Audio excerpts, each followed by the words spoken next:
And I couldn't think of a better time to talk about this narration from the Prophet ﷺ and a body of narrations that speak to this, because otherwise these things seem so distant from us.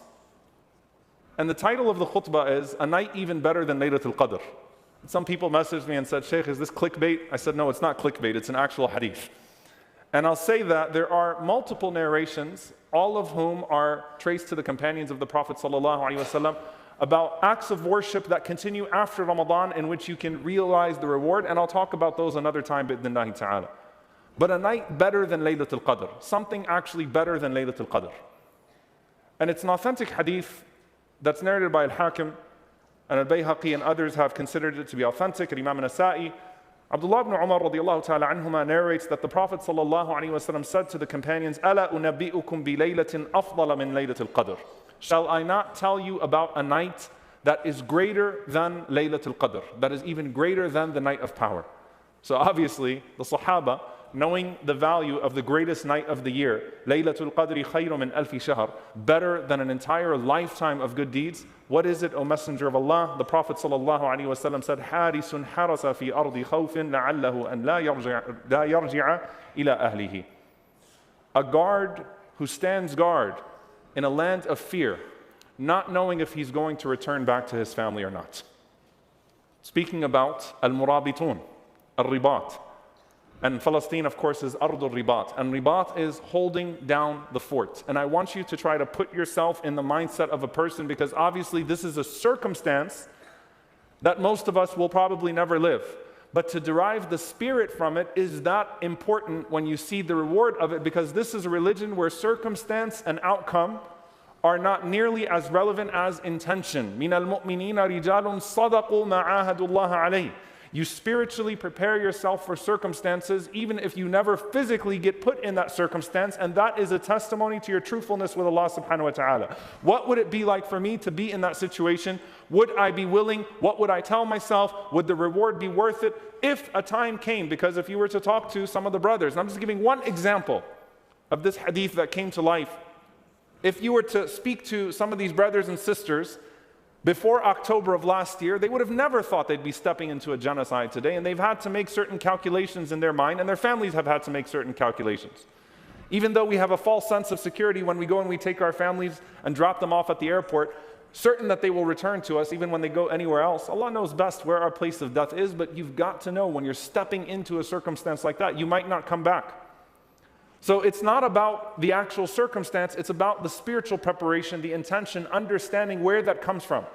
I want you to imagine walking out to a place where you are anticipating the enemy attacking.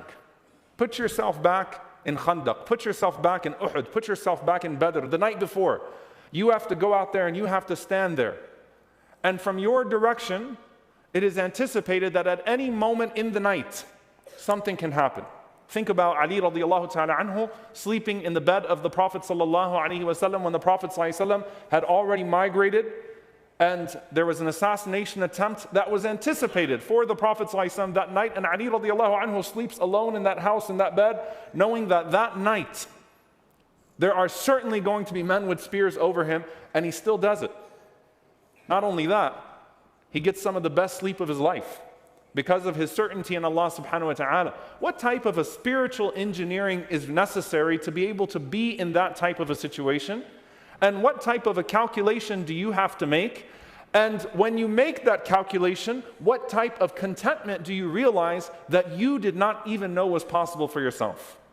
Because one of the conversations that I was able to have with the brothers who came back, he said, SubhanAllah, this elevated my spirituality in a way that no Ramadan, no Laylatul Qadr, no Hajj, no Umrah ever has. This elevated my spirituality. This brought me to a place that I didn't know in my relationship with Allah subhanahu wa ta'ala. Because think about that. Imagine being that person. You know that you are voluntarily stepping into a place where that might be it. Now, what does this have to do with us? And how do we bring this back to a reality? And why would the Prophet ﷺ even relate it to Laylatul Qadr? Why would he relate it to this concept of Qiyamul Layl, this concept of standing up in prayer at night? The ulama speak to multiple reasons, and they find the implication in multiple narrations. So it's fresh to you as someone who just came out of the last 10 nights of Ramadan. There's the sacrifice of comfort for a greater reward. There is the realization of something greater than your material life. There is something more worth it than sleep. There is the contradicting of a natural desire of your body to rest so that your soul can find itself alive. You're doing certain things that contradict your physical nature for a higher spiritual goal. Sacrificing for the sake of Allah subhanahu wa ta'ala. And the Prophet ﷺ put these two things together in multiple narrations. And so the next group of people I want you to think about are implied in this hadith from the Prophet ﷺ as well. The famous hadith of the Messenger alayhi salatu wassalam from Ibn Abbas radiyallahu ta'ala anhuma. عَيْنَانِ لَا تَمَسُّهُمَا النَّارِ. Two eyes that will not be touched by the fire. Two eyes that will not be touched by the fire. And he said, sallallahu alayhi wa sallam, عَيْنٌ بَكَتْ مِنْ خَشْيَةِ اللَّهِ. An eye that shed tears in awe of its Lord. An eye that shed tears in awe of its Lord. And how many of those eyes were shedding tears in those last 10 nights? May Allah subhanahu wa ta'ala protect us from dry eyes and hard hearts. Allahumma ameen. How many of those eyes were shedding tears in these last 10 nights? But he said, sallallahu alayhi wa sallam, وَعَيْنٌ بَاتَتْ تَحْرُسُ فِي سَبِيلِ اللَّهِ. And an eye that spent the night watching for the sake of Allah. The same word is used, haris, harasa. And I want you to think about this, dear brothers and sisters. What's something that we can implement? May Allah reward our volunteers and our security who, while we were all in here in these last 10 nights, they're making certain calculations. They're out there watching the masjid, seeing if something is wrong. They're out there sacrificing the night of spirituality here because they have a reward out there and a responsibility that's out there. That's a certain type of mindset, and the Prophet ﷺ is able to include the reward of both of those things in the same sentence. One eye is looking down and shedding tears. Another eye is wide open, but they're both open and closed, dry and wet for the sake of Allah.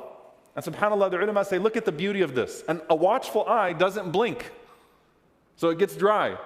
Whereas an eye in prayer gets wet, right? But both of them are fi sabilillah. Both of them are in the cause of Allah subhanahu wa ta'ala, and that's where the beauty of this comes from.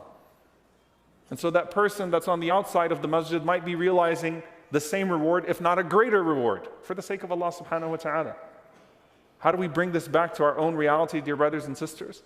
There are multiple narrations where the Prophet ﷺ talked about how to bring the lessons of these practices, these circumstances into your life. So when he mentions, for example, alayhi salatu wassalam, salah to salah, prayer to prayer, is a form of holding it down. You're just fighting a different type of enemy. When you stay in the masjid from prayer to prayer, that's a form of ribat. But the Prophet ﷺ doesn't want you to become distant from these lofty stations in the religion because the circumstances seem so distant from you. There's a mindset. There's a heart that's involved. There's a spiritual preparation that's involved. There's a willingness to sacrifice for the sake of Allah subhanahu wa ta'ala that's involved.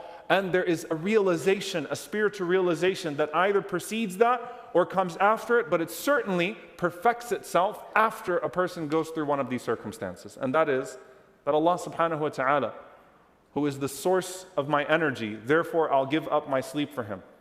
Allah subhanahu wa ta'ala is the true source of sustenance. He's the true source of security.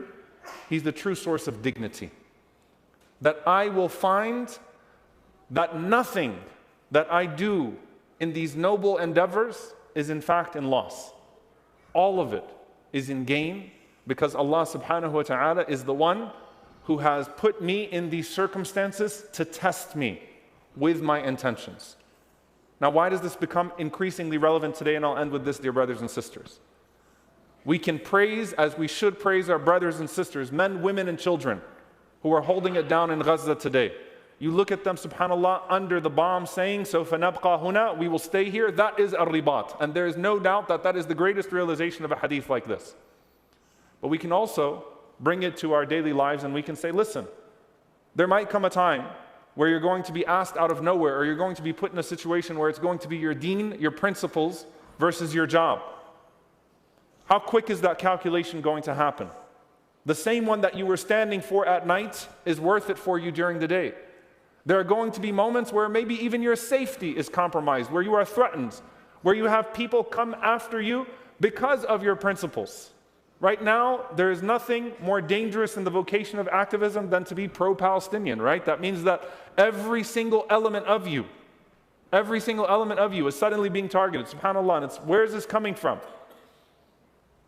But I want you to understand that the true realizations that are to come out of Ramadan and the true reward that is to be anticipated is from you realizing the priorities of your existence and then proportionately allocating your energy towards that and having that conviction in your head and that conviction in your heart that Allah is the source of my sustenance, Allah is the source of my security, Allah is the source of my dignity.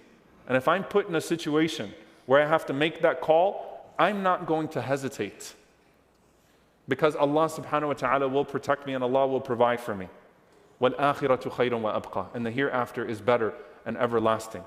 So while we praise our brothers and sisters, and we see suddenly, subhanAllah, some of these local manifestations that are coming out, and I ask Allah to reward each and every single one of you that took that mission and that went out there. SubhanAllah, some of these brothers went twice already, as if it's not enough. And I ask Allah subhanahu wa ta'ala to reward the brothers and sisters that watch the masjid, and I ask Allah subhanahu wa ta'ala to reward those that sacrifice that calm feeling of spirituality for that deeper realization of it. May Allah subhanahu wa ta'ala reward them all, and may Allah subhanahu wa ta'ala bring out something in us as well, to where if we are put in certain situations, we never hesitate to sacrifice fi sabilillah. And so the answer to this question, is there a night better than Laylatul Qadr? For that person, yes. There's a night that's better than Laylatul Qadr. And the last thing that I'll end with, dear brothers and sisters, here is for you and I, the night that Allah subhanahu wa ta'ala looks towards you and sees your sincerity. The night that Allah subhanahu wa ta'ala looks towards you and sees you repenting. The night that Allah subhanahu wa ta'ala looks towards you and sees a change in you could be the greatest night in your life, even if it's not a night in Ramadan, even if it's an average night for everybody else around you. It's the day and the night that you turn your heart towards Allah subhanahu wa ta'ala in a certain way and you say, Ya Allah, nothing is worth losing your pleasure. Ya Allah, everything is worth risking to gain your pleasure. May Allah subhanahu wa ta'ala make us of the courageous and the wise, the sincere and the steadfast. May Allah subhanahu wa ta'ala grant us the reward of Ramadan, the reward of Laylatul Qadr, and forgive us for our shortcomings. Allahumma ameen. أقول قولي هذا واستغفر الله لي ولكم ولسائر المسلمين فاستغفروا إنه الغفور الرحيم.